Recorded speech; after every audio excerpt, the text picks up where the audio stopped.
And hello, YouTube. Thanks for joining us here this evening. It's 9 p.m. in Poland. I don't know what time it is where you are, but I hope you're having a great day, great morning, great evening.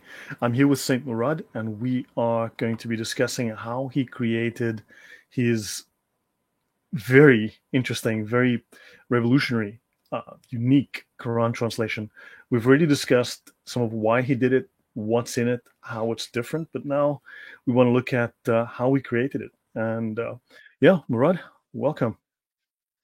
Hello, Lloyd. It's always great to be here.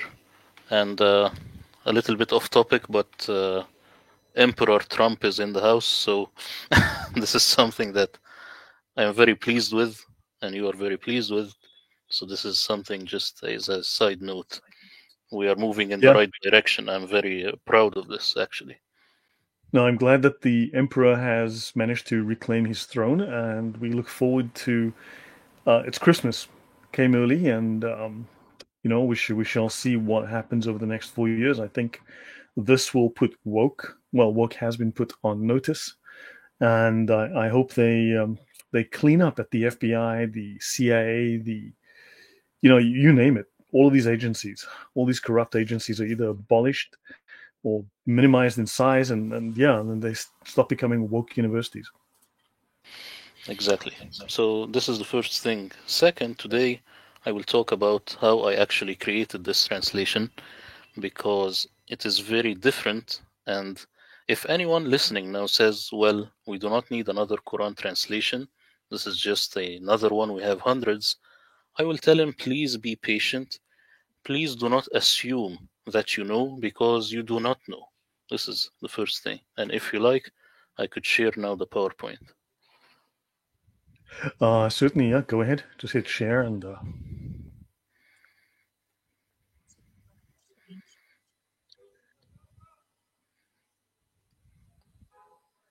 So, do you see now?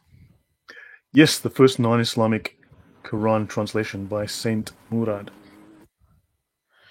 Okay, so this translation, we talked last time about other translations, and I say that they are all oranges, and mine is an apple because mine is different. It's language based. Let me tell you my story. I am a native Arabic speaker from the Middle East. Arabic is my mother tongue. I have never studied in any Islamic institution, and that is a plus. That is why I'm not polluted with the sin propaganda. Throughout this journey, I was in a game of chess with the Quran, actually, when I was translating it.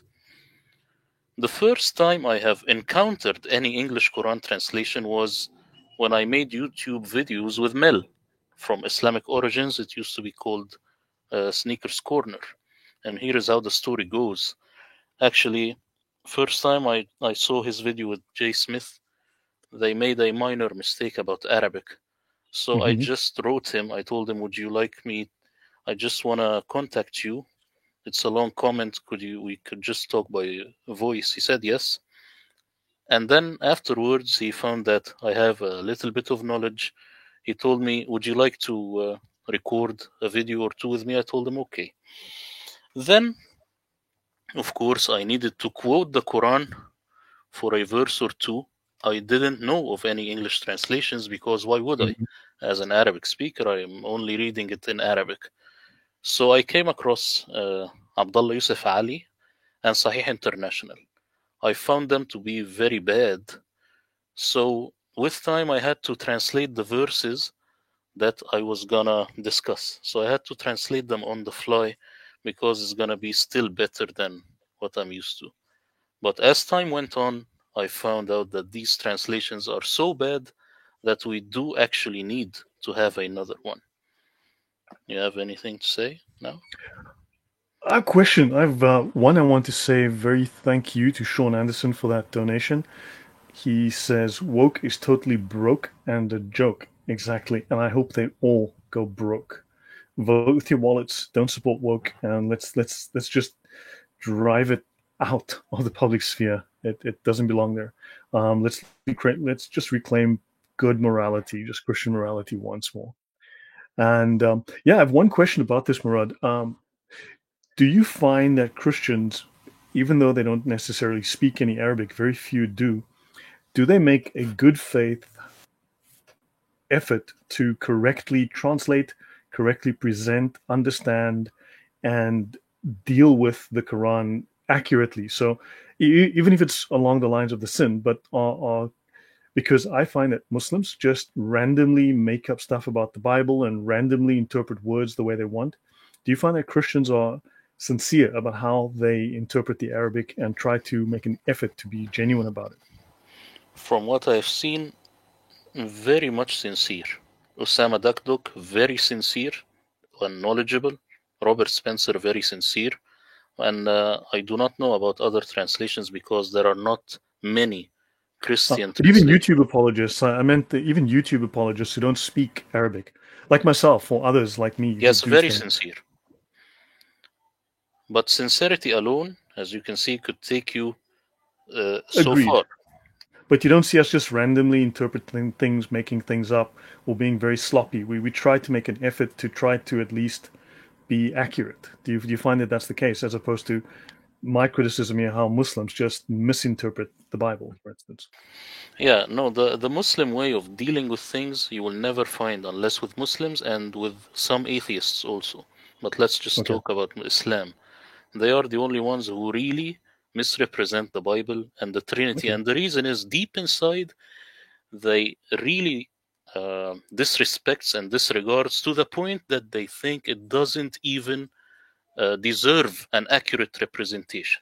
That's the secret that they might not say. That's frightening. I have two questions. One is the one from Villainous that's on the screen. We can get to in a moment. But the first one is, what made you decide to watch Jay and Mal speaking? What got you interested? Well, I used to watch Jay a long time before. I used to watch Jay and Robert Spencer, let's say 2009. So when I found that Mel was talking with Jay and Mel was very responsive to comments, he didn't have a lot of comments and used to respond to every comment. I said, well, why not? I write him a comment. So I used to watch them way back, especially Robert Right. Spencer. Robert Spencer is my most favorite, if you ask me, about polemics and how he deals with Islam and how he looks at the history, because he is the one who actually got me into looking at Islam from outside the sources with his Okay. book Did Muhammad Exist? Okay, that's interesting. I was curious how you got into all of that. Yeah, because in the beginning, the way I left Islam was actually through the movie Zeitgeist. This movie, it debunked the existence of Jesus. But Yes. with time I found that this is wrong, but actually Muhammad has a problem. So the question of did Muhammad exist was a very powerful question that I was really interested in, and Robert is the one who asked that question. No one ever asked it before him, if you think about it. Right. Right. That's really interesting. You know what? I'm actually going to be having. Remember JC, the author that I think you guys may have been on to, or maybe not, but you've seen me do one or two shows with him. He's going to come on. Which I'm trying to plan a talk with him and Odon, perhaps on Saturday. It's short notice for you, but also for Odon, um, to talk about his hypothesis on who Muhammad is, because he's got some very interesting ideas, and I think it's got some merit. And I don't know if you'd like to join in on that, or if we should try and reschedule to get you on to be part of that conversation. It might be interesting. Yeah, we can talk about it off air, no problem. Okay. So now we will move to a sinless Quran translation. We all have a common enemy at this stage, and that is the sin. The only reason Mhm. people trust the sin is that they think it has no alternative. The sin is hiding the primitive layer of the Quran, which was suppressed mostly by the Abbasids. I said to myself, never touch the sin and let's translate the Quran without it. I knew that I was the only one to do it. So I swore an oath to deliver my people the best possible sinless Quran translation. Not just because I am very passionate about the subject, but also because they gave me so much love on YouTube. This is the reality. I Right. never imagined actually being on YouTube and people writing me such comments. Okay. So you found a fan base. Yeah. Okay. Good. At least that's good.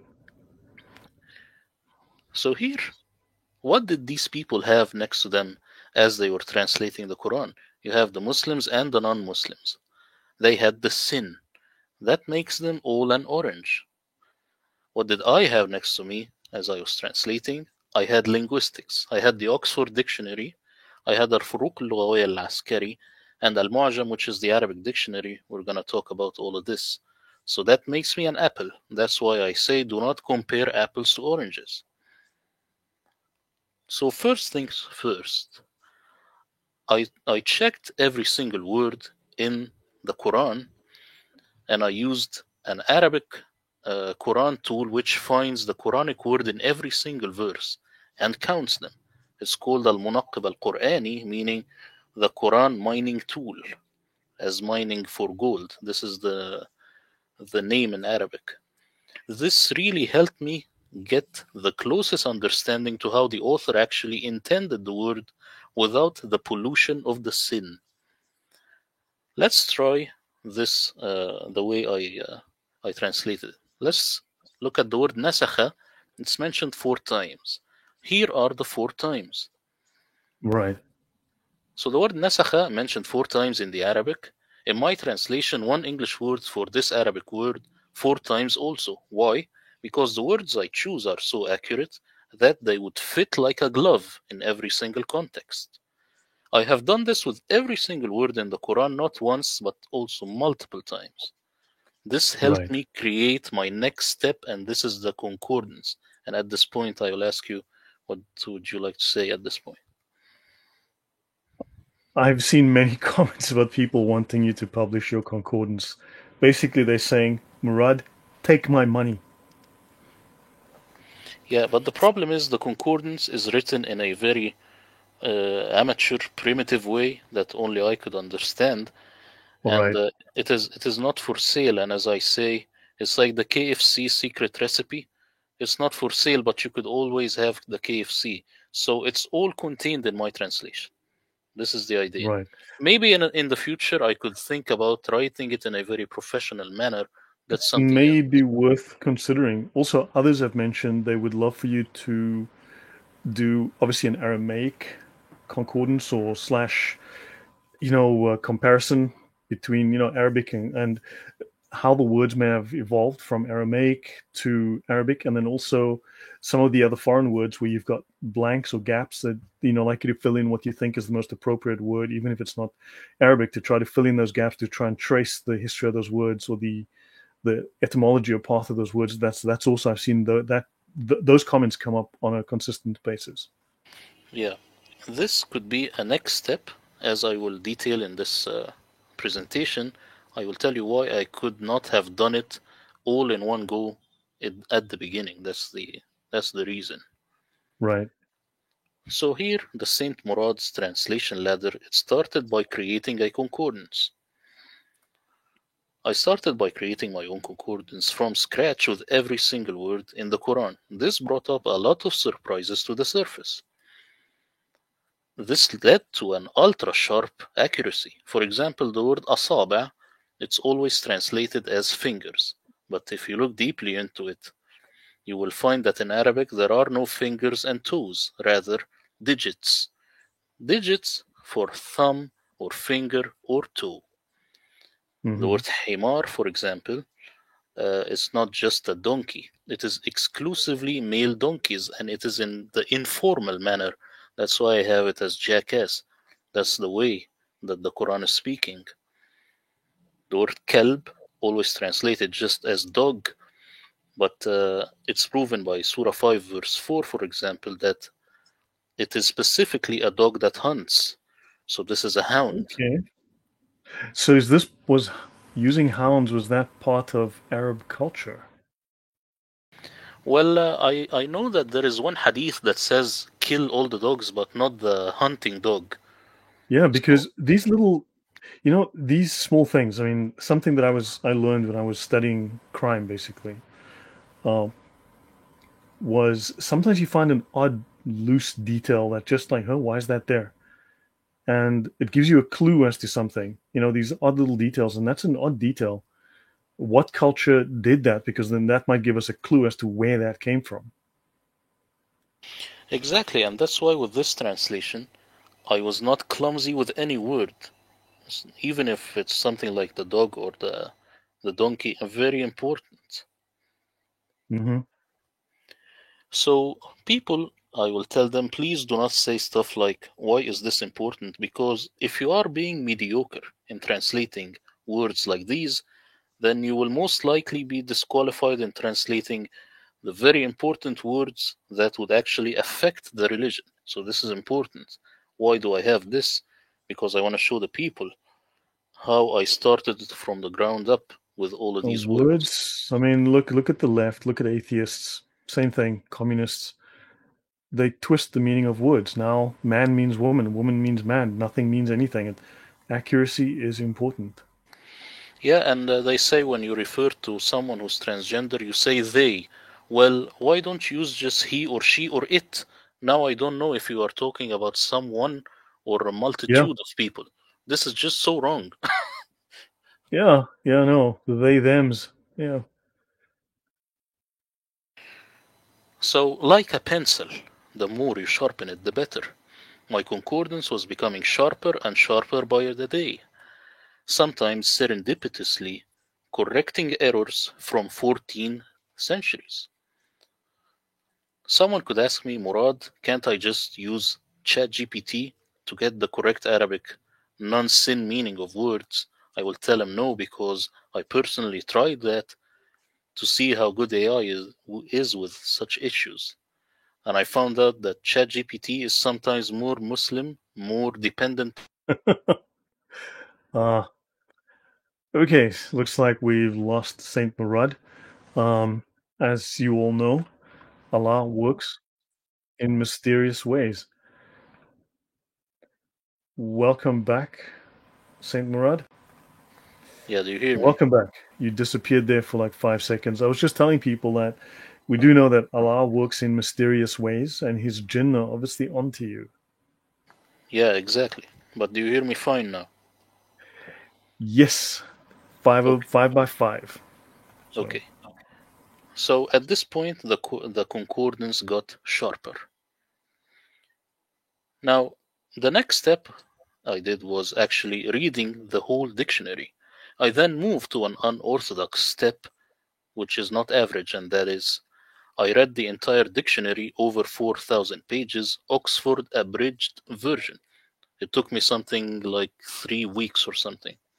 Why? To increase my vocabulary. I wow. highlighted a lot of words that I knew might be in the Quran. So I used to read it, and the Quran is always in my mind. I highlighted like hundreds of words, and then I got them out, and then I tried to compare and contrast again with my concordance. You see?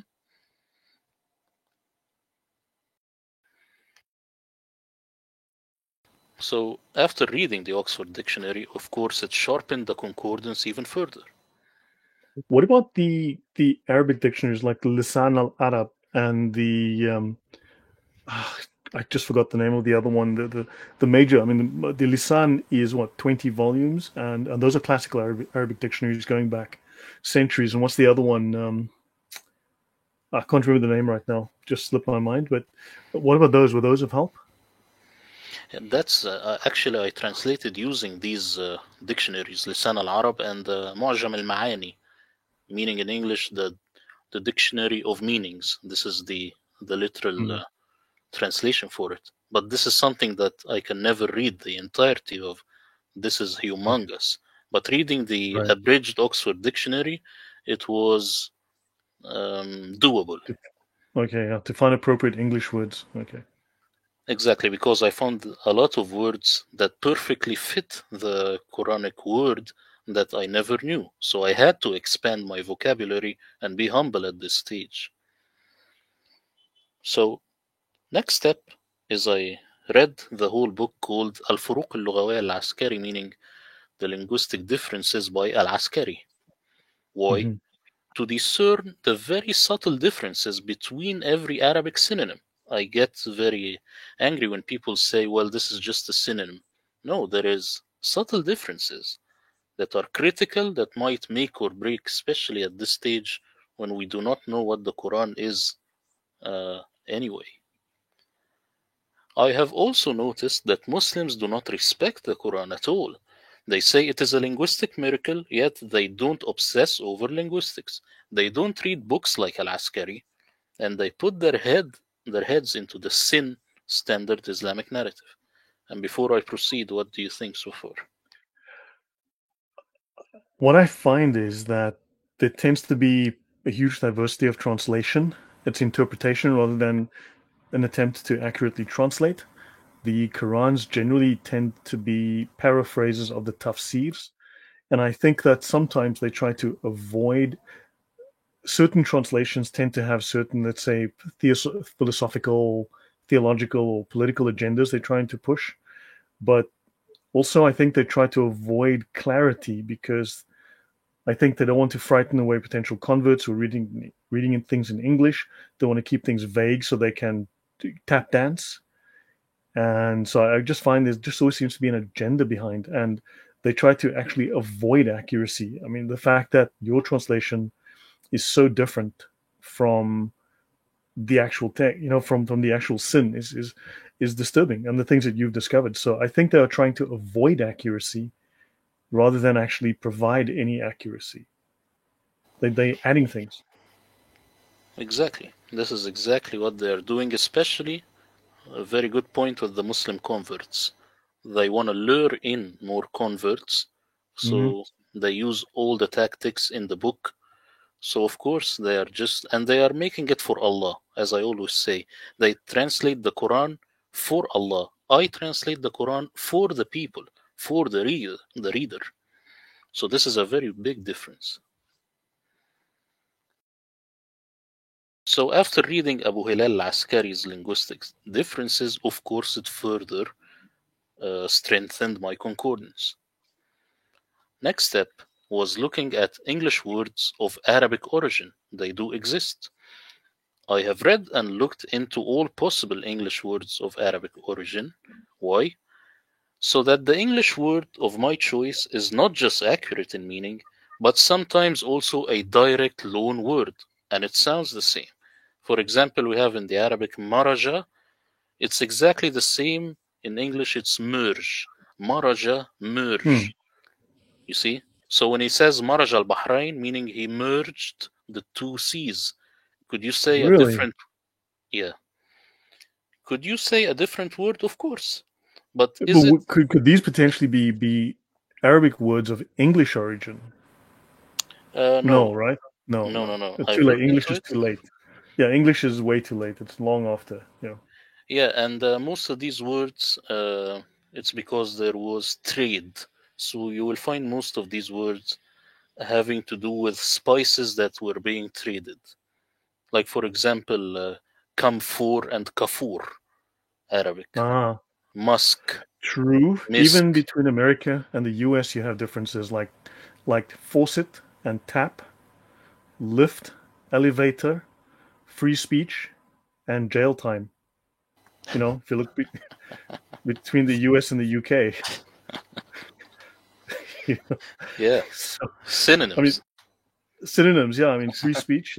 Social media, go to jail. That's the difference between the US and the UK. It's like so. Yeah, they're very similar, but yeah, there are differences there already. Sorry, that was just a dig at. Well, that's actually no, just sorry. It was kind of a joke, but it's a very serious issue. As you know, in the UK right now, Yeah, social media can get you sent to jail. Although um, assault, let's just say assault while naked on young children will get you a suspended sentence and get sent home. But saying something nasty on Twitter will get you sent to jail for 3 years. So yeah. Yeah. Anyway, sorry. Just moving on. yeah. This is the reality of the situation these days. But the emperor will change everything. I'm sure. Yeah, I think so. I hope so. But yeah, this. Okay, but that's interesting because we know the Quran has what? I mean, potentially something like 55 languages. As many as 55 languages can be found, or traces of it can be found in the Quranic text. So, um, yeah, so it's clearly taking from a lot of different places over a long period. Exactly. Now, I am telling the people to not worry. I have only used these loan words in very rare cases where the meaning and the sound are the same, because, of course, people listening could say, well, maybe it sounds the same, but now it doesn't have exactly the same connotations. No, I am using them when they are all aligning. So, reading articles about English loan words from Arabic further strengthen my concordance, and these are Hmm. Arabic sources that I have read. So now the concordance, you could say, 100% perfected. But now we need even more precision with word choice. So in Arabic, just like in English, there are words that are formal, informal, humorous, vulgar, poetic, and so on. After I have perfected my concordance, I checked to find the perfect fit also. So, for example, when the Quran says enemy, is it enemy, formal, or foe, poetic? This is very important as Oh, well. okay, so context, like okay, so or style, Exactly. interesting. So I tried my Tone or best. voice. Okay, Yes, I tried my interesting. best to transform the whole feeling of the Quran to the English reader. What about literal versus figurative and all of those ideas as well? I have looked into it, but the Quran mostly is literal. So, so it Hmm. is a literal translation. If there is something that's figurative, then this is for the people to find out. At this stage, I cannot discern what is figurative because I will be putting my opinion into it. So I'm just giving you the literal, you see. Hmm. I also translated the English words back into Arabic to see what comes out. Then I can further choose a better word. You see, if you have the text translated into English and then you translate it back into Arabic, it's gonna sound very different. Then people would not recognize it. So doing this exercise back and forth very much strengthened the word choice. Do you want to say something, or should I continue? No, gone for a moment. I do want to bring up that comment by the linguist that I emailed you. I'm going to see if he added another comment. I believe he did, because I thought that might be interesting to bring to the attention of the audience. Yeah, you have it now, or should I continue? Continue for a moment, and I will find it. Okay. So, archaic or modern English? This is a question that anyone who translates he has to decide from the beginning. I ask, do you think we have the luxury to choose? I do not care. Anything that gets the job done. So my translation is a mixture of both because this is the only way to encompass a Quranic word. That's on one level. Now, why do I have archaic pronouns? Well, in the English, you have a very firm translation to rely on with the Bible. You have the King James. But when it comes to the Quran, you don't.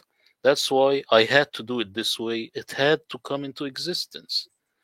Plus, remember, the Quran is also a mixture in the Arabic. So the Quran itself has archaic and modern way of Mhm. saying things. So that's why when you read it, you have to have the same feel that we have as Arabic readers. Do you find the Quran is generally more formal or more poetic? More formal, but the ending surahs are more poetic. The small Okay, ones at the end, more poetic. okay. So so there's a mixture of styles, but does it seem a coherent mixture of styles, or like clearly separate silos? Does it seem like it's kind of random? Well, mostly random, but like the surahs in the end, mostly poetic. The ones in the beginning, mostly formal, but they do have some poetic. No, the ones at the beginning, mostly formal. They do not have any Okay. poetic. And some of the poetry, does it feel forced, like they try to alter the words to make it rhyme? Yeah, definitely. This is something with the Quranic author, as I told you before. He has Hmm. no problem to twist any grammar just so that the rhymes sound nice. It's like a rapper. You know, the rapper he could say stuff that doesn't make any sense, but as long as it makes the rhyming right. The Quranic author is a rapper. Okay, so is the question here is then if the Quran was recited, shouldn't it be rhyming poetic all the way through, in theory? In theory, yes, but in reality, this is not the case, especially with Surah 2, because John of Damascus he said it was a separate book. It looks and sounds and feels like a separate book. It's very formal and it doesn't have any humor. The Quranic author actually sometimes has humor in some places, but it's dark humor. Like I told you Hmm. last time, he is a dark person, dark triad. But the ones in the beginning, especially Surah 2, it's a very boring, very dull, very formal. Mm, right. But written by the same person, you think, or different people, different times, or it's just the same, imitating the similar style, or just your thoughts on that? What I can tell you is that, for example, Surah 2, definitely this author is not the one who authored the final surahs, which are the small ones. Hmm. Okay. These are not the Okay. same people. The final author is much more poetic and is a nicer guy, and his sentences are shorter. But if you look at Surah 2, you might find a sentence that's very, very long and it sounds and looks weird because this is the other author. Okay. That's really, it shouldn't be that way. It's not supposed to be that way because the standard the Quran sets is perfection. No, it's, as you can say, rags and tatters. They are just Wow. pieces that are mixed together and they do not work together. So when they say they gathered the Quran, yes, I think it is a gathered text, but it was gathered in a very clumsy manner. That's what you get. Yeah. I seriously hope someone in academia picks this up, starts to work with this, that scholars are brave enough to do this. But we need to put pressure as us on YouTube. We need to promote this material, discuss it, and force scholars to acknowledge and deal with it.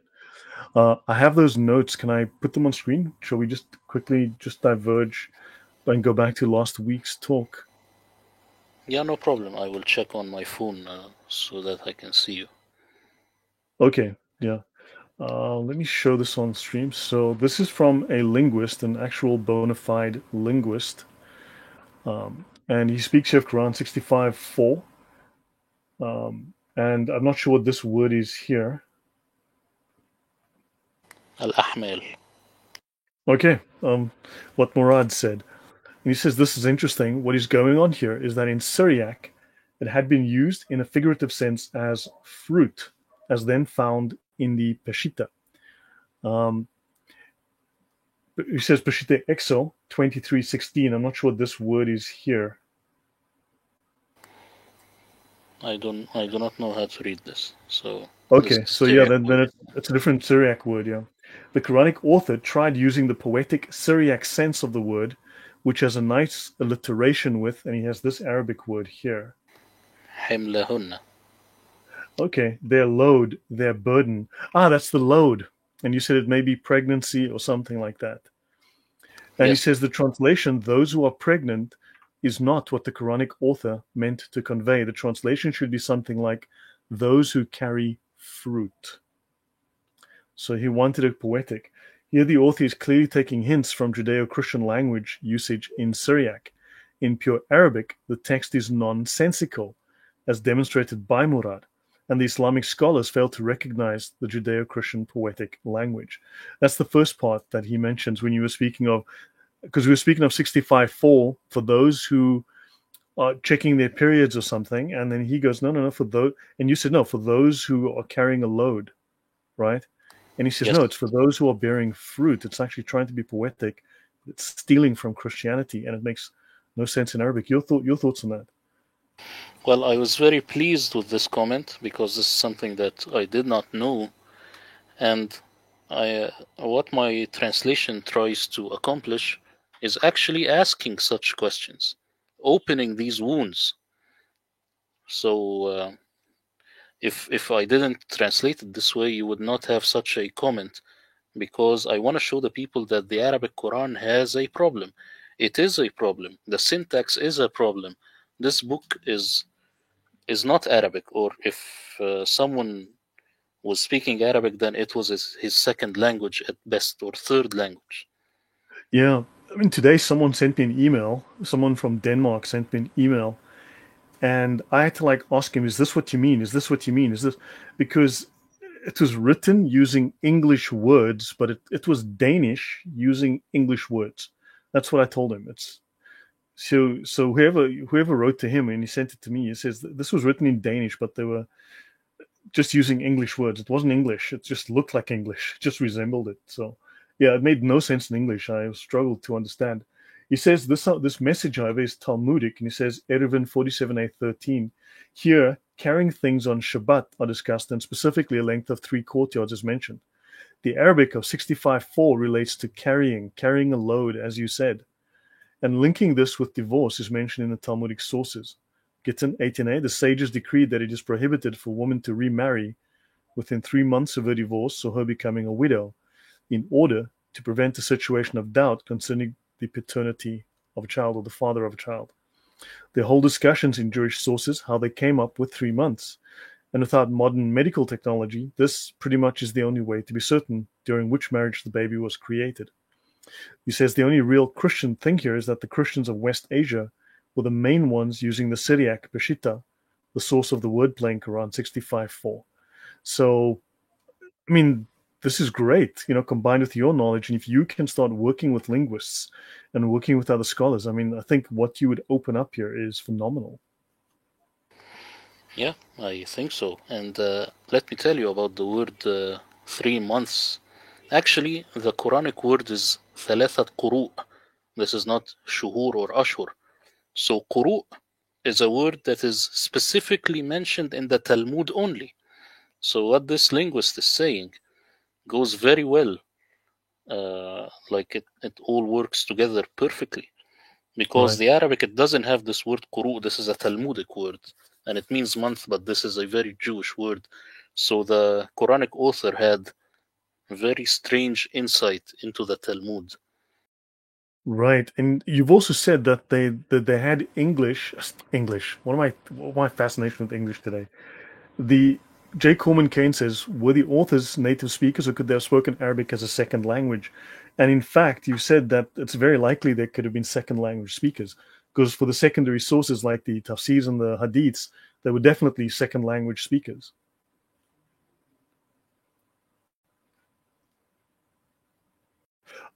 Sorry, Murad, did I?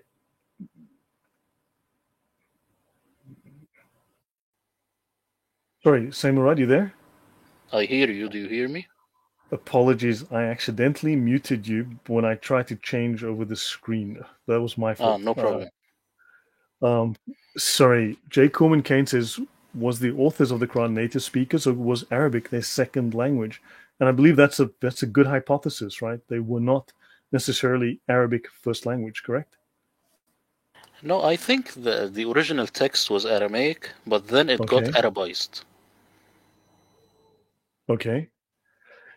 But then we did say that the hadiths were from people with second language Arabic, right? And other languages were, from Turkmenistan and so on, and but not Arabic first language.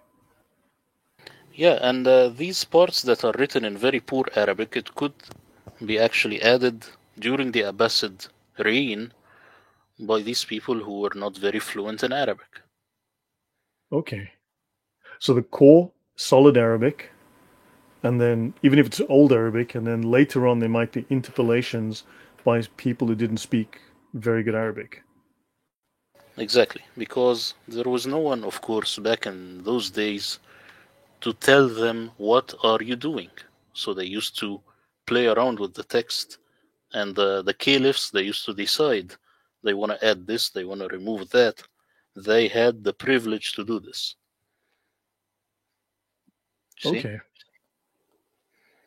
that's And if there's different voices in it, then clearly there's different authors, and if it's different authors, it's not a lot. It's just disturbing. Minimum 2 authors, no doubt about it. Minimum. It could be even 3, but minimum 2. Right, right. And also, you might glean this from, like, for example, me and you, we say Emperor Trump, but someone else, he could say the Don. And always he says the Don.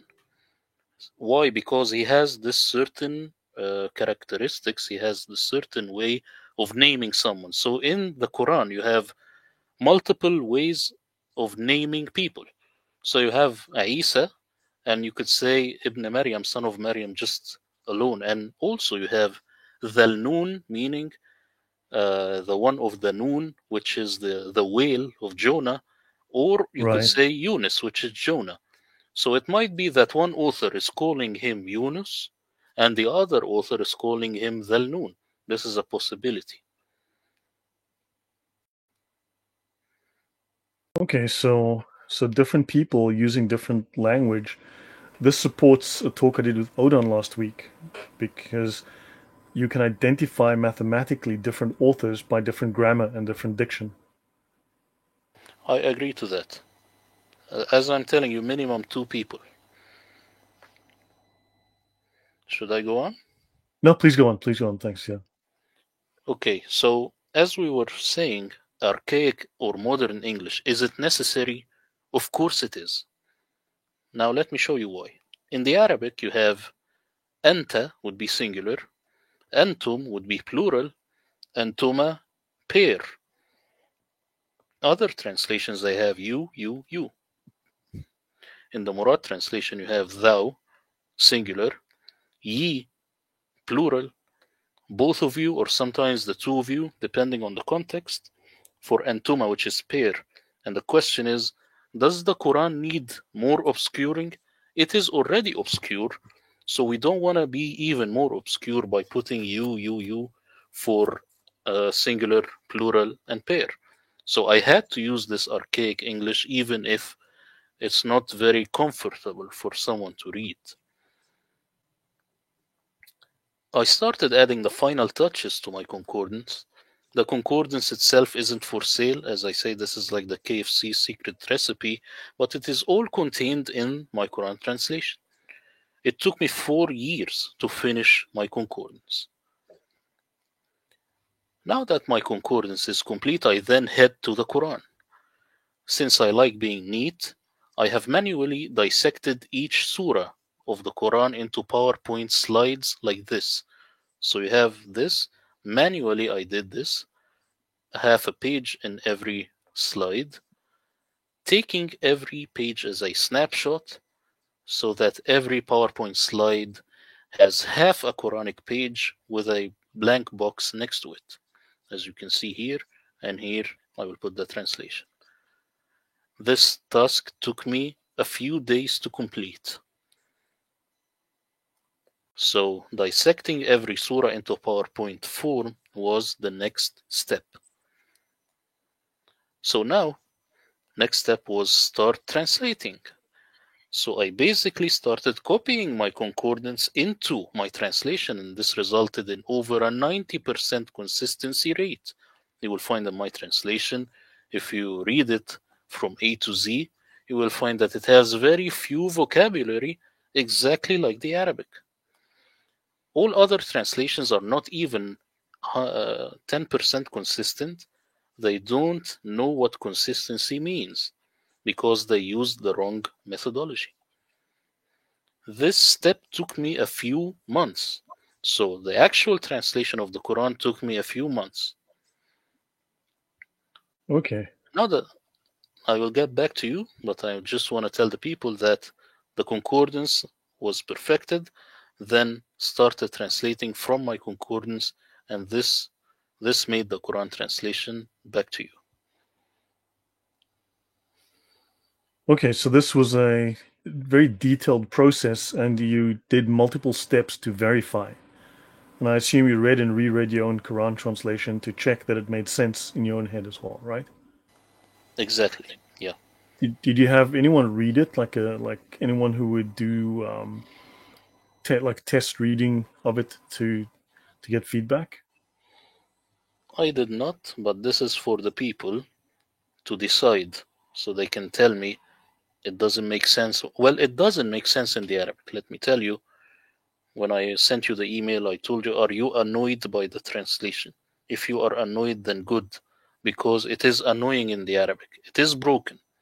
The syntax is broken. It's not that my translation is wrong. It is this broken in the Arabic because the Quran is not coherent whatsoever. You see? Right. Well, thank you very much, Cheeky Shiki. Thank you, Saint Murad, for this work, and thank you, Lord, for all you do. God bless you both. Well, that's no, thank you very much. People really do appreciate the work that you do, Murad. And yeah, hopefully you are. I mean, you are the new, not so secret weapon now that can really, really, finally expose Islam and the Quran for what they really are. I am very happy that the people are excited about this work. And shall I proceed? Yeah, please. Okay, what about the design? I tried my best to retain the 1924 Arabic Quran design, retaining all the symbols which are in the Arabic Quran, like this one. You will never find this in the English. Why? I do not know. And this one, prostrate to him. Always in the Quran, when you have prostrate, you have this, and this is sajda. When an Arabic reader reads the Quran and he comes to this part, he should Mm-hmm. close the Quran and go make one prostration.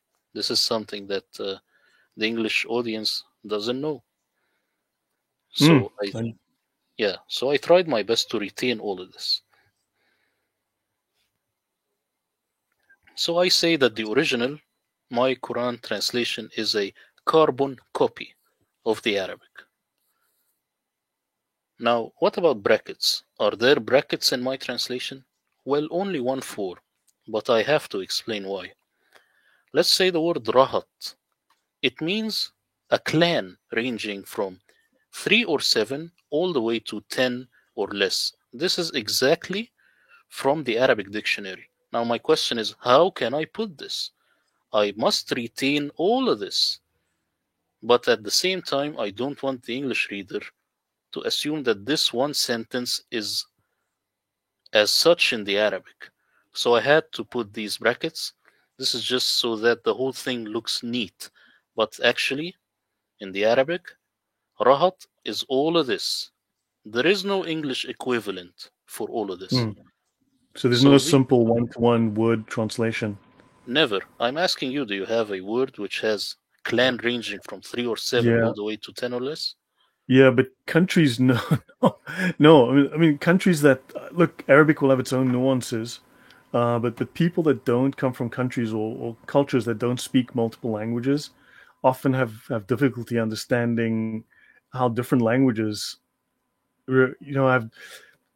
I speak multiple languages. I come from a country where there are multiple languages, and when you want to say certain things, a different language is actually sometimes better for it because that language describes that kind of thing in a superior way. For instance, one language just has it sounds right, or there's certain body language that goes with it. There's certain movements that accompany in it that it's just easier to express that thought in that language. It's shorter, or and so on. And yeah, you can't always translate word for word, one to one. And sometimes it's like explaining a joke in another language. It just doesn't have the same meaning. Yeah, exactly.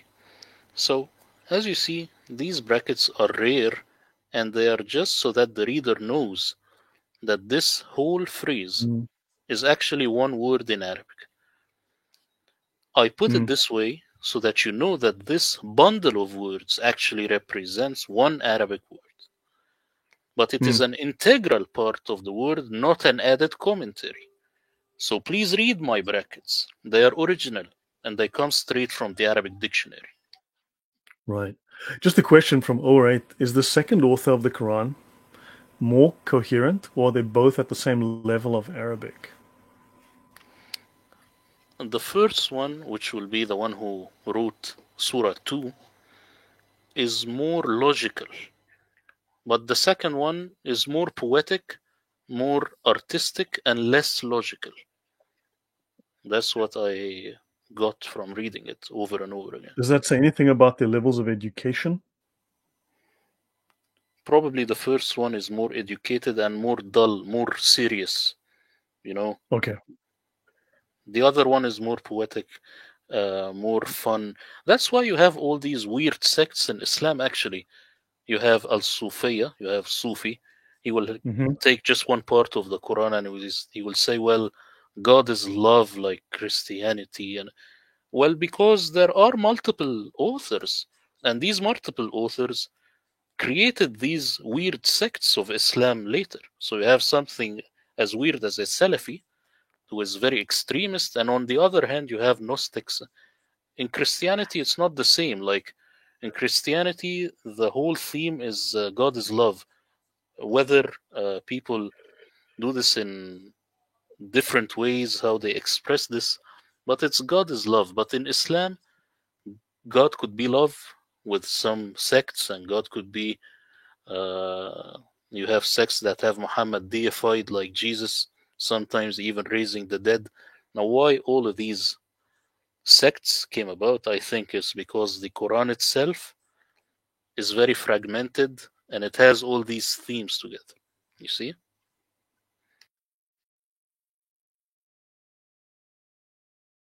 Right. Interesting. I mean, there's just so many things to think about and discuss and to explore from where you are. Okay, now about untranslated words in my Quran translation, and this is something that not a lot of people are pleased with.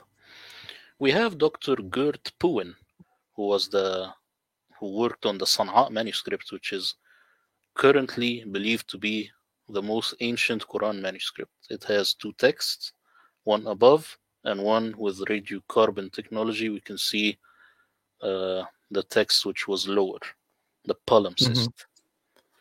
What did he say? The Quran claims for itself to be mubin or clear. But if you look at it, you will notice that every fifth sentence or so simply doesn't make sense. If the Quran is not comprehensible, if it can't even be understood in Arabic, then it is not translatable. I repeat, it is not translatable. That's what he said, because this is the reality of the situation. I did not Mm-hmm. translate these words because they are not translatable. And these aren't just little words at the end of the sentence that they call the mukatat or something. These are whole sentences that can't be translated, right? Well, that's what Dr. Puin said. So, what I have is that you will Mm. not find whole sentences that are not in my translation. It is just words. So, this shows you how much I actually um, resurrected from the dead, how much words I got right. So, it's not every fifth sentence in my translation, but very, very much less. You Mm-hmm. see? But Mm-hmm. still, there are words that I could not translate because they are not in the Arabic dictionary, they do not make sense, and if you open the standard Islamic hoax, you will find that they are based on guessing. It is just a guess word. So I'm not going to use guessing, of course. Untranslated words are a mistake of the author, Allah, not the translator. I am okay with it being considered a negative in my translation, but I am not okay with just filling the gaps. When they Arabized it, they ruined it. The original meanings of these words are lost. They are lost, but of course, as you know, we try our best to try and hunt down these words to see where they came from or what the author actually intended. Do you have any Right. comment here? Would you have a different outcome if you were doing the Warsh or one of the other variants of the Quran? Do you think you would find much that was different? Very minute. The differences are not that important. You have to remove the dots, you have to remove the vowels. So you have to go back before all the readers. all the readers are corrupt. Okay, so you were going back to the text before the readers, before all of these differences. Yeah, with this translation, I just used Hafs. Yeah, I'm but Hafs talking comes very late in the game. I mean, he's not exactly the first guy out the gate, which is really odd anyway. I know, but this is the translation that everyone now says is the standard. I am talking in a future Quran translation. Of course, I will disregard Hafs and I will just look at readers just based on their location. So I want to know, is this reader an Iraqi? Is this reader a Syrian? These are the things that I might just look at, but I want to go even further back looking at the manuscripts so that we could correctly crack the Quranic code. We cannot just use these readers. These Right. readers, yeah. Yeah, I'm just thinking here. Oops. No. These readers you speak of. Let me just share something. What did I do? Share. Let's hope I don't make a mistake and take you off the screen. Um,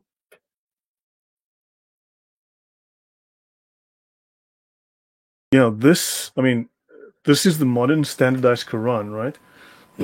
You have the history of the Quran. We start up here with Muhammad's Quran. Supposedly, these no one knows really where these go. Some of them die off.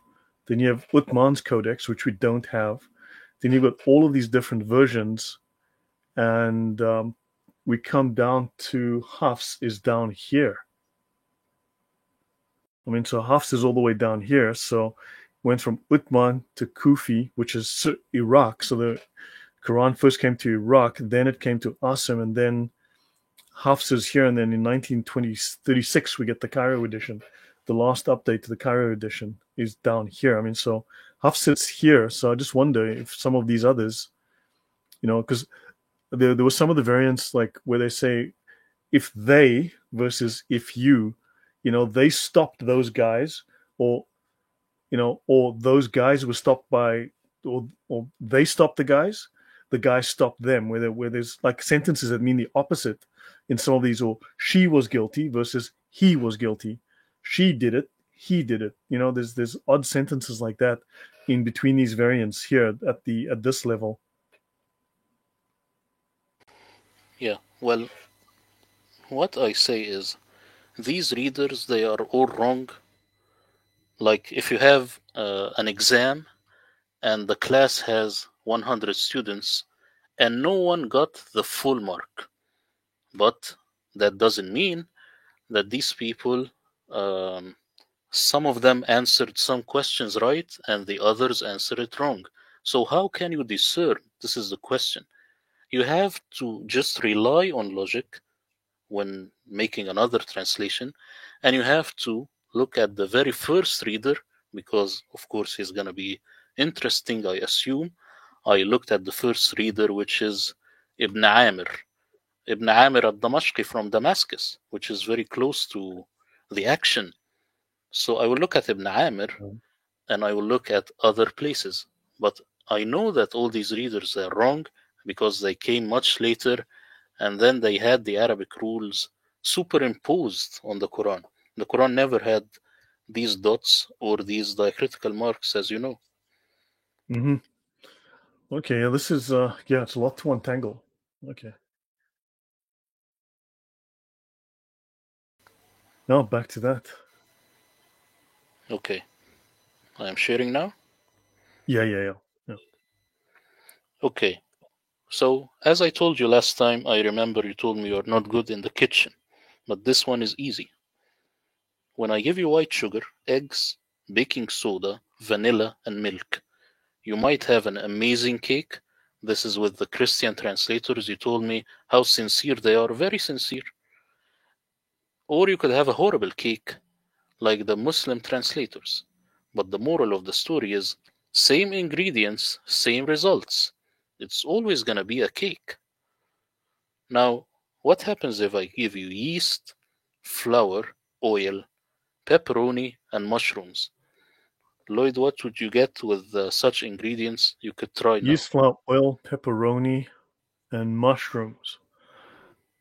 I am going to have a bill from the local pizza parlor down the street with a bunch of pizza ingredients on my table. But Exactly. that's a pizza. So that's a pizza. Now, why? Because the ingredients are different.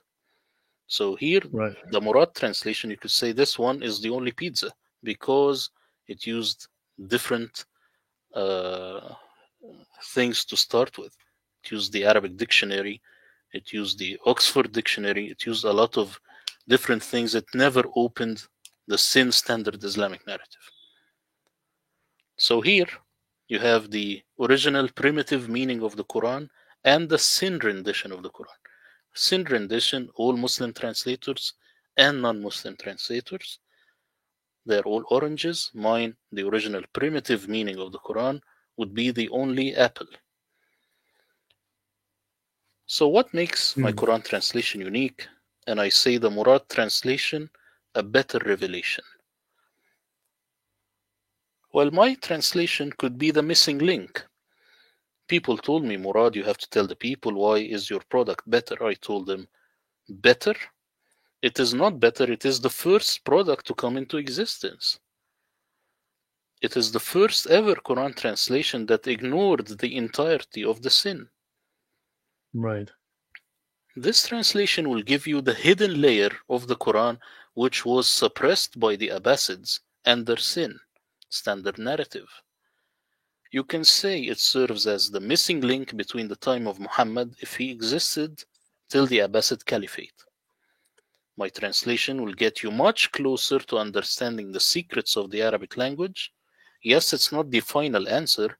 The final answer might be a future Aramaic translation, but still, it's a big step towards cracking Islam's code.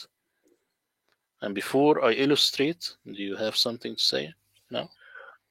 So if you do an Aramaic translation, are you going to be using um, Christoph Luxemburg's work and Kerr's work on Aramaisms in the Quran? Of course. And Gabriel Sauma. And other people. There are a lot of other, you can say, secret warriors that only speak Arabic and Aramaic and they do not Right. know English.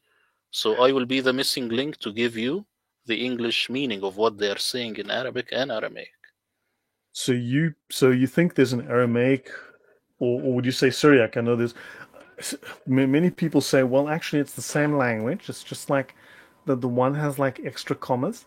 But apparently, I mean, I've read other studies which say the languages are actually distinct. They're separated. They're distinct enough to be separate languages. Then others say they're just a dialect. But would you say that the original language would be Syriac or Aramaic? Which of those would you go with?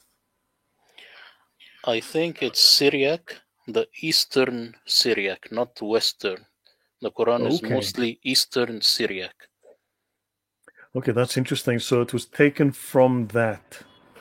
That is the closest to it. And also it has Nabatean, but of course I am not qualified to tell you this. A lot of other professors really know what they're talking about. I'm just good with Arabic because it's my mother tongue. Okay. And obviously you've identified some Hebrew and some Greek and others as well, right? Of course, it has Hebrew, it has Greek, it has Ethiopic, it has all of that. This is certain. But Okay. which word exactly, you have to trace it, and you have to trace it also with the verse. You might have to trace it also with coins that they used during the Islamic Caliphate. So it's Hmm. a very tedious job to get exactly what this word, the origin of this word was. Yeah, but you just make it seem like we're finally getting close to cracking this puzzle. Well, we are much closer than we were before by using this translation. So we are much closer, but still, we need more years to actually end this. It's not easy. And I do not have Right. the key. I do not have the answer. I don't want people to get this impression at all. I'm just saying I gave you like a very big thing to float on, and it will cross you to another land. Right. Now allow me to illustrate what I was telling you. You have Muhammad here if he existed. You have Rashidun if they existed. You have the Umayyads. You have the Abbasids. Here, all Quran translations, they're oranges. They worked with Abbasid material and beyond. So Abbasids and even way before, way after that. Mm-hmm. But with my translation, you are close to this era. You might be closer to Muhammad Rashidun and Umayyads, or at least Umayyads. You won't realize how much deception there is in these translations before you read mine. Almost every single word is different than what you are used to. Here are a list of things or words that are not in my translation: revelation, book, people of the book, sent down, unseen, disbelievers, infidels, battle of Badr, Yathrib, wife, husband, Wow. pair, everlasting, abrogation, hell, hellfire, missiles, forbidden, trial, test, good news, crucify, I seek refuge, lawful, unlawful, sedition, private parts, terror, booty, spoils of war, and fight. These words are not in my translation. What do you think? I mean, this changes things. The implications here, I believe, are huge. What do you replace them with? What were they originally? Or if they were never there, what is the actual text then if they're not there and shouldn't be replaced? Or just like what how what are the questions to ask here? What are the conclusions to draw? But this changes the story. If the Quran was not sent down, if there was no people of the book, then what should it be? That this changes the story. It potentially changes the chronology. It changes the geography. It changes whether or not these characters were there or not.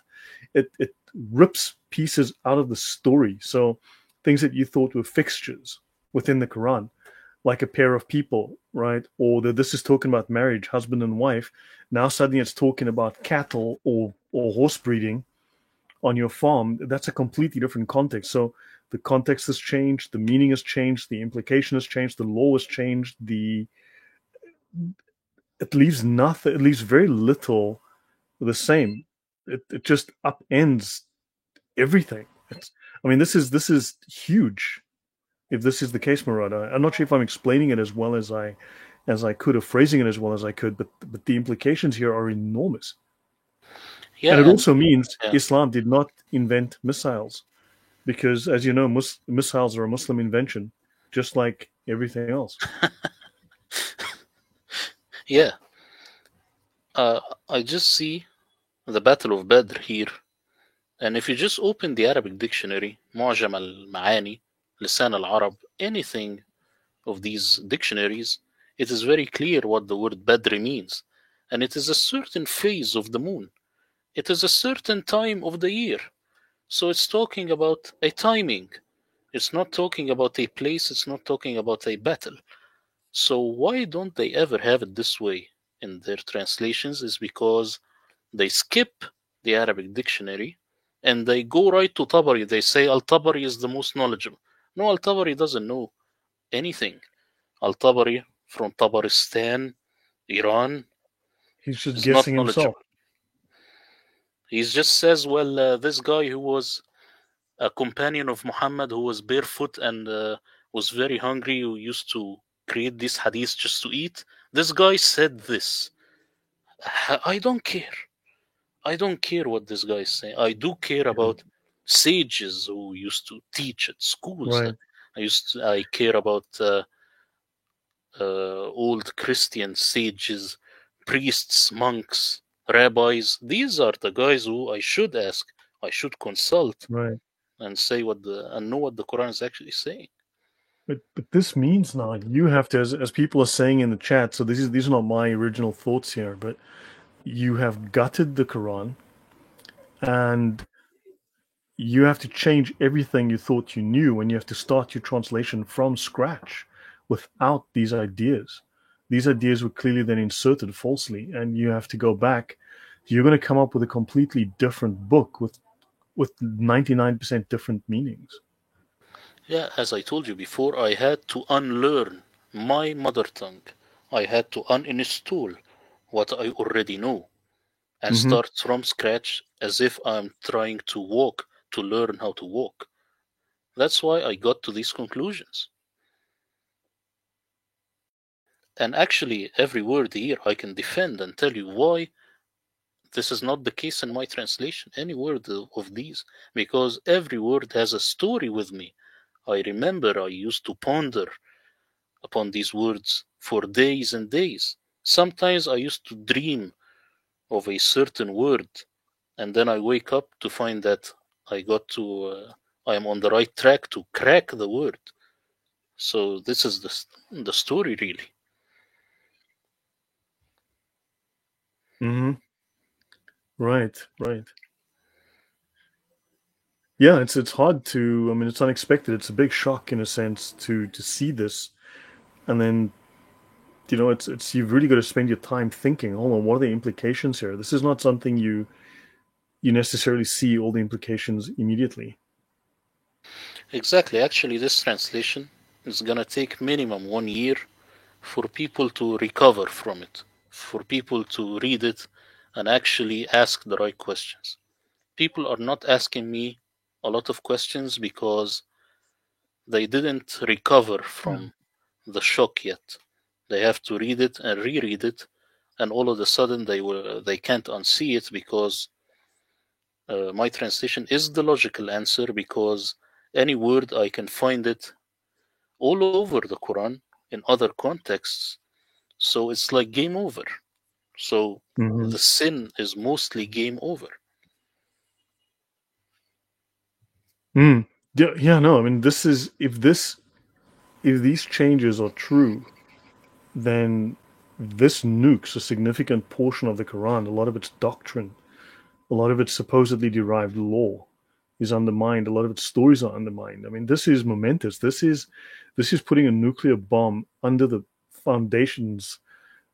It's yeah. I mean, there's implications here, and if scholars would take the time to investigate this and confirm it from an academic point of view. I'm not saying your work that we're doubting your work, but if scholars would affirm it, if scholars would take the time and go, yeah, yeah, we've convinced ourselves.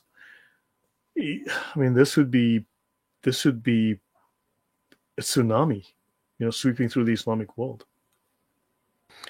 Yeah, and actually, if I will convince someone that these words mean what I have here, it's gonna be a lot of back and forth. It's gonna be like removing propaganda from his head. But once he sees it, he will never go back. Because what I'm using is just basic Arabic. It's Arabic that he speaks every day.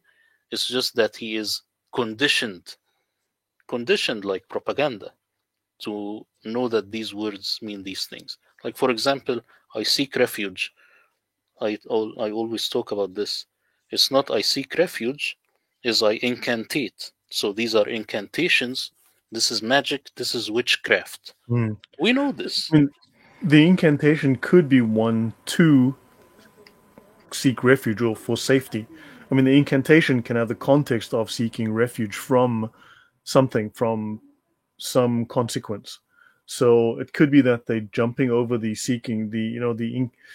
It could be that they are looking at they are seeking refuge, but they want to avoid bringing attention to the fact that it's spell casting. Exactly. But this is important. This is not something small, you know? Right. Yeah, one is to wonder. I mean, if you take A out, do you replace it with B or do you leave it blank? If it's not blank, is it blank because there was something there that was removed? Or should you replace it with something else? What should that something be? I mean, this is you know one can then play that game as well and try to determine what is the correct solution there. But also, what were they trying to hide? What were they trying to remove and why? And these are questions as well. And it's a lot to take in all at once. Yeah. So now we have a major shift. You see, Robert Spencer's Did Muhammad Exist? You could say there is a before and an after. Robert Spencer, he used to make a lot of debates with Muslims about did Muhammad exist. If you watch these debates, I do not know if they are still online, you will laugh because the Muslims' response is laughable. They say, well, Muhammad existed because the Quran says so. Like, laughable. And this shows how they do not actually know how to defend us. Hajarism, a making of the Islamic world, Patricia Crone and Cook, you have a before and an after. Hmm. I You know, foresee, Muslims want to insist yeah, that Muhammad is in the Bible. Now they're going to have to start insisting, yes, he is in the Quran. yeah, exactly. Because Muhammad in the Quran is an interpolation, Yeah, we're going and to have to ask them. So show me where Muhammad is in the Quran. That's going to be exactly, funny when that starts happening. even the word that is in the Bible, if they say it sounds like Muhammad, it would shoot them in the foot if they continued this route of research, as Mel did with Jay Smith. So they really should just be quiet and humble and try to think quietly. This is the what they should be doing. Yeah. I mean, today I posted something on my channel, on the community page, and let me just post it up here for a moment. I mean, this seriously, Murad, what you've done here is going to have consequences, and in any sane, logical, rational world that deals in truth, it is going to have enormous consequences, and we need to get academia behind this. You know, all of those scholars that talk like can't remember the name now, but like Ahmad Jalad and what's it, Reynolds? I can't remember his name exactly. Gabriel. We need Gabriel Said Reynolds. Yeah, I mean, he claims to be a Christian. I find him to be a bit nervous to talk about these topics. Like he has all the dots and fails to connect them, like they all do. But we need to get them to start to be honest. I posted this today. I mean, Mary, mother of Jesus, was a Muslim. There is more written about her in the Quran than in the Bible. Well, there's more written about her than there is about Muhammad in the Quran, for that matter. She's described as the purest woman in the world, and I think the next sentence he writes she also drove a Volvo. You know, So I'm pretty sure she did. I'll bet she drove a Volvo. Those are very safe cars. I can see her driving one. So yeah, but this is becoming worse now with the whole October 7th thing, with all the Hamas activity on campus. They're becoming bolder. Now, Abraham was a Muslim. Muslims invented sugar. Muslims invented the computer mouse. Muslims invented satellites. It's going overboard now, and now they're getting bolder and bolder, and we need to hit back. And I think what you've got here is one of the most potent tools we could have to finally, really take a hammer to Islam. Honestly, and I really want to see people step up and work with your material. I am glad that you are endorsing this material, and the good part is I am not doing this solely to destroy Islam. This is not my main goal. Of course, I would love to destroy it, but this is not my main goal. My main goal is to actually crack the Quranic code. It's fun because no one has actually cracked it like 100%. I'm not gonna crack it 100% as well, but I took huge steps forward with this work. You see? No, I think you did. And thank you very much. That was from Ariel Johnson. Thank you very kindly. A small gift for Lloyd's ministry. God bless.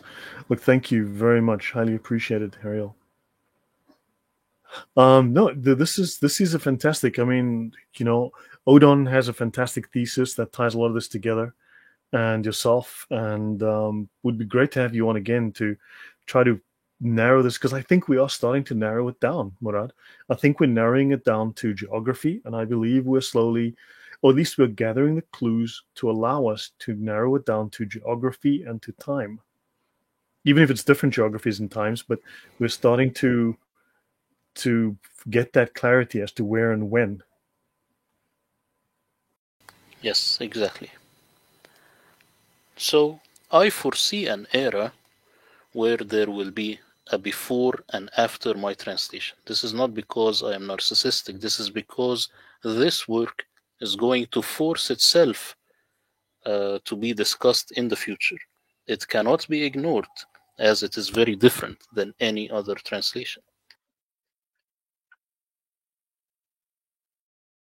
Question: what will you lose if you do not get my translation? This is a question that people ask me. Well, not getting my Quran translation will cost you a lot of things. One, you will never be able to know the very literal meaning of Quranic words. You will have to succumb to lies in other Quran translations. You will remain in the cage of the sin standard narrative. You will never access the pre-Abbasid Caliphate understanding of the Quran. So on one level, I don't want you to miss out because this is gonna be a fun read. It's very annoying, but it's fun at the same time, how weird it is. And Right. also, I don't want you to be fooled. That's on another level. How important is this project for you as a person? And this is for the people watching. Let me ask you, how important is it for you to understand the hidden layer of the Quran and get closer to cracking the code of Islam? How important is it for you if you are a Christian, because most of the audience are Christian, to preach to Muslims using this hidden layer, hidden linguistic Quranic layer? How important is it for you in general to spread such truth all over the internet? So, this is the question. Are you liking the videos? Are you sharing this sort of stuff? You want to add something here? No, I think we need these different perspectives. I mean, all of these perspectives, like the sin, has its value, it has its place, because you have to meet people where they're at. So one has to understand that because there was an evolution, but this gives you the foundation. So you have to understand the foundation and attack it from that angle. So everyone has their place, but I think we also need to know how these things connect from one to the other. So, we need to understand the hidden layer. We need to understand the origins, because to all things, their origins. You need to understand how it started. And this gives you coherence in terms of its structure. You can then reverse engineer it. And I think this gives us another tool for dealing with this. This gives us just more ammunition for understanding this as an engineered agenda to this. Islam was clearly created as a counterfeit of something else, and then repurposed. So yeah, I think we need to maybe start with the sin, but then we need to say, hey, look, now that I have your attention, let's talk about the original Quran as close as we have it, and this is the Saint Murad translation. So I think we maybe can't start with the Saint Murad translation, but we've got to go, hey, look, let's look at the original Quran, let's look at all these variations, but do you want to get back to the first Quran? Okay, let's do that. Let's have a look here, and this is going to be, yeah, this is just one major tool in the toolbox. I'm not sure if I rambled there. I was trying to make a point, but um, you are opening up a whole new set of opportunities and tools, I think, that we can bring to bear on this problem. And I think people are going to find creative uses for it, and we haven't seen everything they're going to do to use this effectively yet. Yeah, I want to emphasize your point. I want to say that using my translation by comparing it to other translations is the way to go. So I would advise people to have mine and Osama Dakdok and Robert Spencer. But what I want the person reading to have in his mind is the following. He would read my translation, he would say, this is the original meaning, and then it got corrupted in the sin as the Osama understanding. That's a great one, because they keep saying the Bible is corrupted, the Quran is perfect. You go, hold on, wait, hold on. Let's look at the Saint Murad. Let's look at the, I don't know, take the Sahih International, and hey, they're not quite the same, are they? Yes, so you will see in my translation you have the word Badr meaning a certain phase of the moon. So the reader will say, okay, it used to mean a certain phase of the moon. This is the original meaning. Then when I go to Osama, I will find that it is the Battle of Badr. This is the first corruption, not from Osama, but from the sin. Osama Hmm. preserved it. Now let's look at the third layer of corruption, and you will pick up with Robert Spencer because he has very good commentary. But missing out on my translation, which is the first literal one, is a big mistake because this is the heart of the onion. You see? Right. Yeah.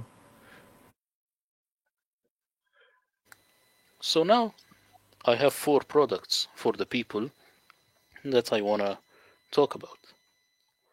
Just to be clear, my translation is digital only. There are no physical copies, and this is for safety reasons, so people please don't ask me about this now. You have an English only version, which is PDF, and this is how it looks like, and you have a Kindle version, and this is how it looks like. This is English only. I created all of this myself, and it was very tiring. Then there is an Arabic plus English version, PDF, and this is how it looks like. You have the Arabic on the right, English on the left, and also Kindle with the Arabic on the right, English on the left, and this was very painful to create in the Kindle in this fashion. So, what are the offers? You see, I have two offers. One is a very low price, the other is high. Who is the light version for, the cheaper version? This one is for the casual viewers. These are the silent majority, the ones who never comment on the videos, but are always there. The price of this product is equal to two of your regular coffees. Maybe under Biden it's one coffee or one sip of coffee, but now it's gonna be better. It's one product, it's complete English only version PDF, but has some limits. The limits are you have here um, this watermark, and it can't be printed and it can't be highlighted. And this is limited for 1,000 people only, meaning once it's out, it's out. So you better hurry up if you want this one. You have anything to say before I show the next offer? No. So the link is buymeacoffee.com/Saint Murad, correct? Yeah, I think the link is just in the description. They could Links just, are in the description as well. Yeah. yeah. And scrolling along the bottom, you'll see the link to Saint Murad's Buy Me a Coffee shop. So, who is the complete package for? This one is for the warriors who believe in the cause. This offer is not for the casual viewers. You will be funding much bigger projects, which you never thought possible. Not only the Quran, but other stuff. That's the covenant I will be having with the people. So you have four products: English only, PDF, and the Kindle, and the Arabic and the English. Kindle and PDF. Four products. Let's review. You have here with the light version, English only version, PDF, and you will lose all of this. Complete package, you have all of this, plus a digital certificate that I created for the people, for the one who will get this one. Now, how to download the Murad translation? The link is in the description box. No registration required, so you do not have to be a member or anything like that. No credit card fees. I take care of that for you. So, credit, debit, Apple Pay, and Google Pay, they're all working just fine. Also, now local currency is available. You can just use your local currency, it's much better for you. The whole thing takes 4 seconds to complete. Plus, you can easily do it by your phone, so you do not need a laptop or a desktop. You could just download right away. Also, there is the Patreon option. If people like Patreon, I have it on my Patreon. I will eventually reply to every single comment of people who downloaded my translation. Also, you could inbox me any questions you have. It might take me a while because there are a lot of messages that I have now, but eventually I will reply. Yeah, before going into this disclaimer, do you have anything to say? No, that's fine. Guys, please do support Murad in what he's doing. This is unique. This could be valuable to you. And I think going forward, it's going to be valuable to all of us. It's going to change the perspective we have on Islam. It's going to change the narrative, and hopefully, it'll be an earthquake under the foundations of Islam. So please support him. So, a disclaimer that I have, this Quran translation assumes the Quran to be 100% Arabic. It does not include the Aramaic reading of the Quran. It is sort of a let's give Arabic its best shot. A complete Aramaic reading of the Quran would be an entirely different project with an entirely different concordance, again built from scratch. Depending on how people will respond to my content, it might be a separate project in the future. An Aramaic reading of the Quran can't come into existence without this work being established first. A completely new Aramaic Quran concordance has to be built upon a strong Arabic concordance first. It is sort of a you can't bench press real heavy unless you advance the lighter weights first. You see, you can't just jump into this without going through this. This is the Aramaic concordance. You see? Again, do we need another Quran translation after all that I have just said? No, we need a translation, and finally, we have one. So let me ask you, do you actually have a Quran translation? What you have is a mere shadow of it. It is like calling this the Mona Lisa. This is how bad it is. So, wait, the picture on the left, that was a guy called, let me see, Da Vinci painting himself as a transgender, right? I have no idea. I'm just guessing because apparently, these days, yeah, the last one on the right is horrible.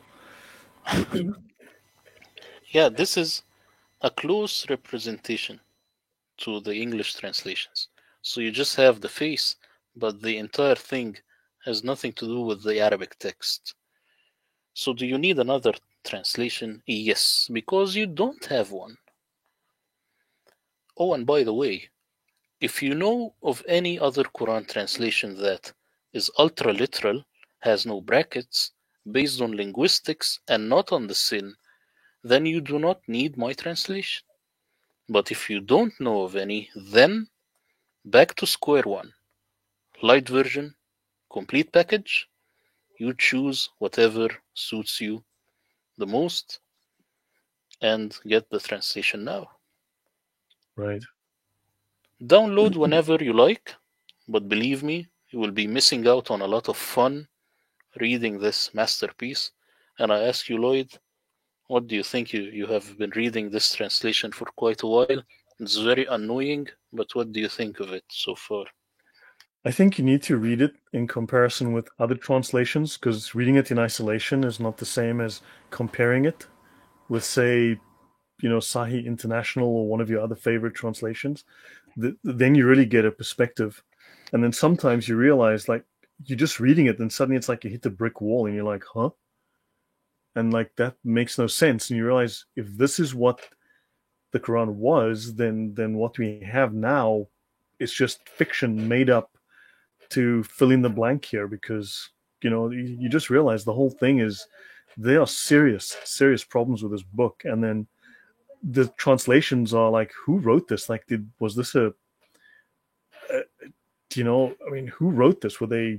What are they trying to say? It's mind-numbingly confusing, and so yeah, Yeah, it's not written like in a style that one would associate with Western English rational, sort of educated people at all.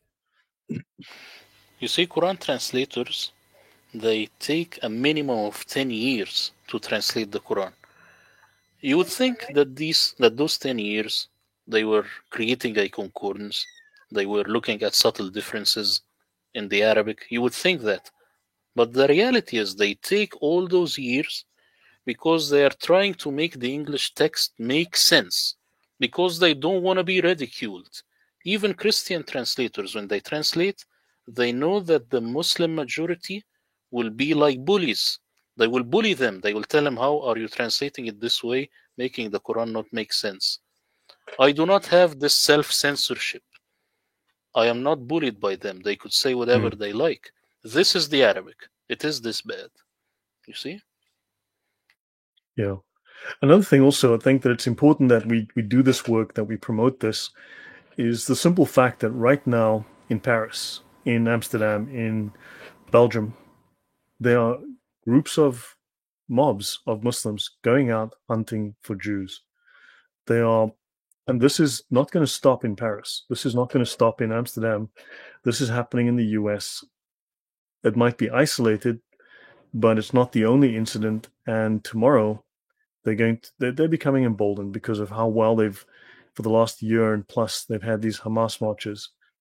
This is going to grow. This is going to go to Germany. This is going to go to pick your Western European country.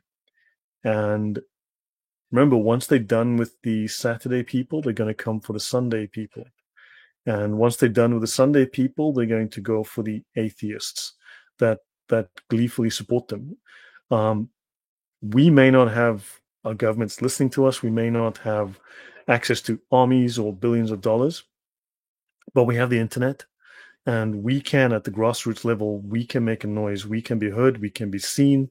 We can spread the word. And this is a fantastic resource to bring doubt to Muslims, to really cause them to have doubt, because that's the one thing, the fitna, if you want to call it that Muslims are told to avoid, which is temptation away from. Although, of course, that's the standard narrative. So, Murad, you'll probably correct me and say it actually means ice cream. We need to be giving Muslims ice cream, right? So, for all I know, but but introducing doubt is something that Islamic law, the Quran, and so on are very frightened of. This is a tool to bring that doubt. It's accessible to all of us. It's affordable to all of us, and we need to start using this. We need to bring Islam down because it is a threat. It is out. It is starting to hunt, and we need to protect our countries, our culture, our religion, and just our safety and our peace of mind. So this is an amazing tool. We can all use this. We can all be part of this. So be that grain of sand I've spoken about before. Be that grain of sand. Grind their gears. Be 1 grain of sand, 2 grains of sand. Those gears eventually start to grind, and you grind them to a halt. So don't be afraid that you aren't George Soros, but with a good heart, just do what you can, do it with others, and eventually you get the emperor elected, as we have. So during this next 4 years, when we have the opportunity, this is one thing you can do. That's my little hopefully motivational speech, Murad. Yeah. You said the word fitna, so I am automatically very interested, as you know. This word, when I looked into it in the dictionary, people they just translate it as test, but the word test is not very accurate. Should be temptation, isn't that? Because that's what's in the Encyclopedia of Islam is temptation. That's also not the most accurate. If you just look at it at a very basic level, this word means testing gold to see if it has impurities or not. So it's a Mm, test by fire. That's why in my translation I have it as assay with an A. This word is amazing. It okay. fits the word fitna. In the Mm. medieval times, you used to have, But that's from that would have started in alchemy and then made its way into chemistry. That's an odd choice of word. yes, in the medieval times, you used to have a very brutal test of lying. They used to get boiling water and they put a coin in it. So if you just quickly grab the coin, then you are not a liar, you are not convicted. But if you keep burning your hand, this is fitna, this burning. There is this word also, I can't remember exactly, maybe someone can help me in the chat with this medieval tests. It's just using fire as a test. This is fitna.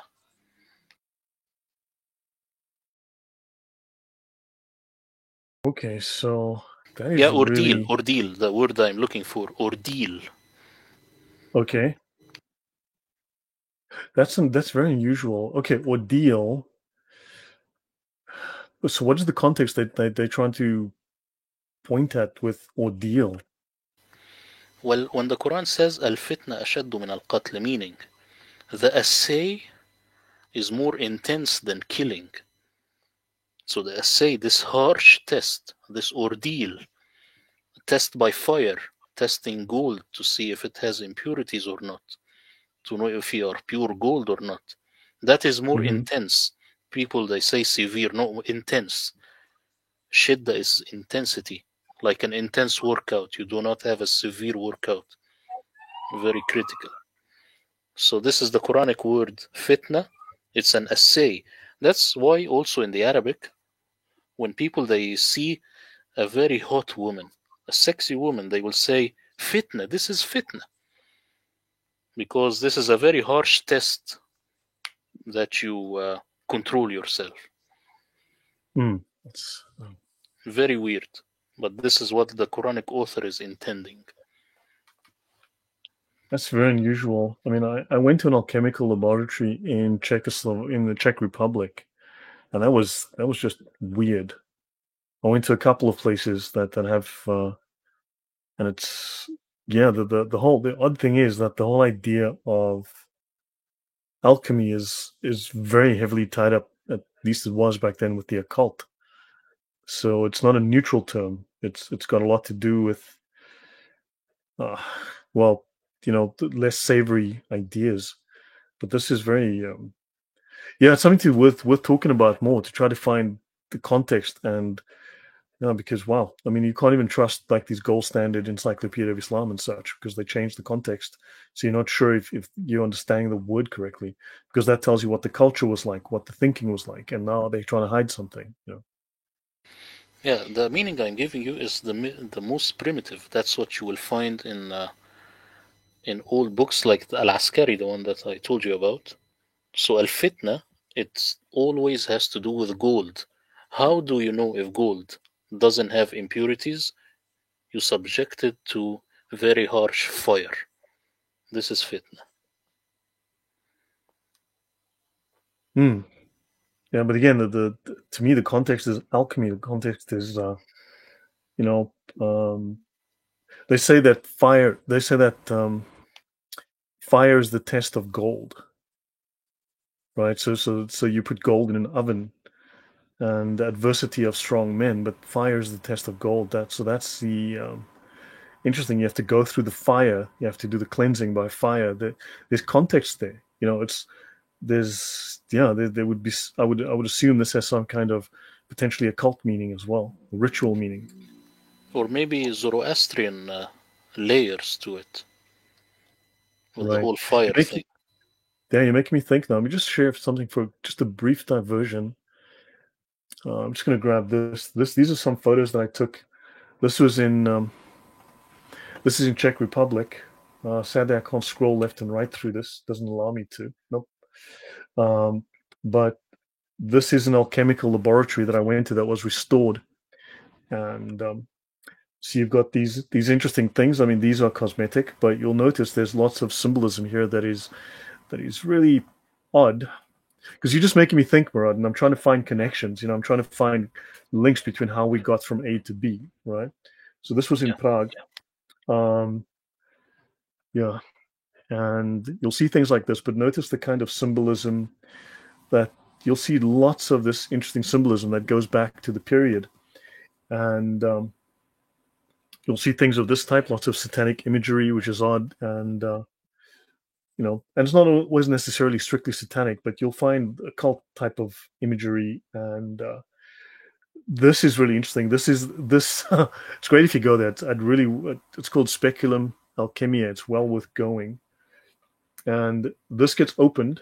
I've got some video and stuff of it somewhere, and you end up in a secret passage, and that secret passage takes you to places like this, and you will see they have big ovens where they would separate chemicals and test gold, and it's very interesting, and it's just the context, and because these scholars would not only want to make alchemy, the original alchemy is spiritual alchemy, converting your soul, becoming the perfect man, burning off your flaws, and then leaving only the pure Muhammadan spirit that is at the core of your soul. That is your soul. You are part of Muhammad. You know, it's kind of weird how Muslims view that, but this is, yeah. So when you get these crazy passages, and yeah, so this is a laboratory going back 600 years, I think, and these are the original implements. This is actually all original stuff here. So, you know, this was buried and then found not that long ago. So, yeah, so just thought I'd bring that up. I mean, there's more than one furnace here. So just odd, you know, just an odd reference to alchemy. So, yeah, just thought I'd throw that out there. Yeah, the word definitely has alchemy in it. That's why I had to choose this specific word. I've had it as test for the longest time in my concordance, but I was never satisfied. When I found the word assay, this perfectly encompasses the Arabic word because Mm-hmm. it is alchemy and it is very specific. That's why the word fitna, no one could Yeah, give you like the exact correct word because it's yeah, used in the Arabic. They say fatantu dhahaba bin nar, meaning I have assayed the gold using fire, very harsh fire, so that I mm. know if Yeah. this is pure or not. But then, you know, it's interesting that, and there's a couple of people hinting at it, and Andrew Martin said you're discarding material life because you destroy what is impure, which is the physical, and you're left with the spiritual. I mean, this kind of ultimately becomes then an anti-life philosophy. It isn't interested. The it becomes antinomian. You're not bound by moral law. You can do immoral things because you want to purge all of that and just end up with a pure soul, pure spirit. But you know, it just becomes twisted and upside down and backwards morality. I mean, there's just oddities with this thing. You When you think about it, the Quranic phrase doesn't make sense on its own. When you say hmm temptation is more severe than killing, what does this even mean? But the assay is more Because it makes intense. your soul impure. And remember, it's the Gnostic view. The only spirit matters, whereas flesh doesn't matter because it's matter. Matter is evil. So what you do to the flesh is not important as long as you maintain purity. And if those people are bad, well, kill them because it's okay. It's the Gnostic inversion of morality. It's really strange stuff, Murad. This is what's going on. This is what the Quran is talking about. That's why the Quranic author sees the assay or the hard burning of fire is more intense than actually getting killed. It only makes sense like this. It doesn't make sense to say that temptation is more severe than killing. Why? It doesn't make logical sense. Not that the Quran makes much sense, but at least this sentence it works Uh, this way. Again, we had this conversation last week at the end, and I mean, there are implications here. There are powerful philosophical and moral implications, and these, when carried over into action, have shocking implications for our culture, for our lives in the real world. And we see today they're going out there, you know. So your work finally puts that little cherry on that cake that we started with, Murad. I hope so, and I hope the people they are downloading the translation. And please, anyone who gets my translation, please send me through the inbox and put comments on my channel. I will reply to you if there is something that you do not understand or why did I choose this word and not that word. So yeah, Yeah. So guys, the only thing that you should be doing right now is screaming and shouting and saying, Murad, take my money.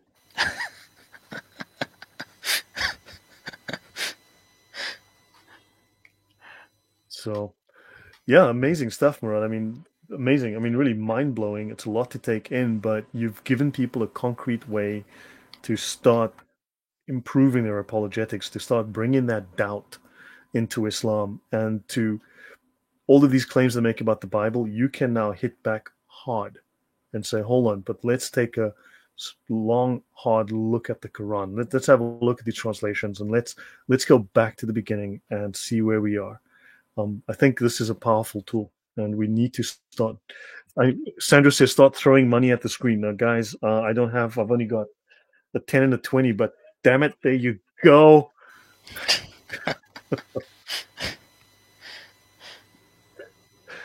Yeah, this is Polish money, by the way. This is a, oh my gosh, this is a Polish 20. And I've just received a message from the significant other that says, Lloyd, get off the phone because I have family that have arrived to stay over and I need to get out of this room because this is the spare bedroom and they sleep here. So So we're gonna call it a night. unfortunately, I have to. Yeah. They're gonna need this room Yeah. because it's the spare room.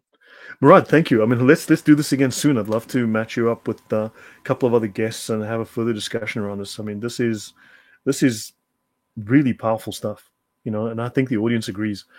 And yeah, I have Zwotte, yes. Tak, ich habe Zwotte. Ich habe hier 30 Zwotte. Yeah. Okay, so yeah, Murad, final word, but thank you. And I mean, this has been fantastic again. Final word is thank you very much for having me once again, and thank you for endorsing this work. And I thank the people for joining. And yeah, we will do this again. And I want to tell the people that I will not stop. I'm actually here to stay a minimum of 10 years online. So I will be giving even much more than this and much better material. So just stay tuned. Radio. So, guys, and if Murad does come up with anything interesting, I will definitely have him on again to have that discussion.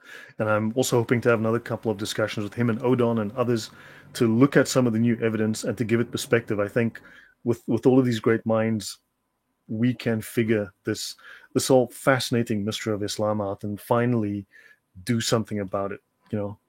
So yeah. So good night, guys. Everyone, take care and God bless.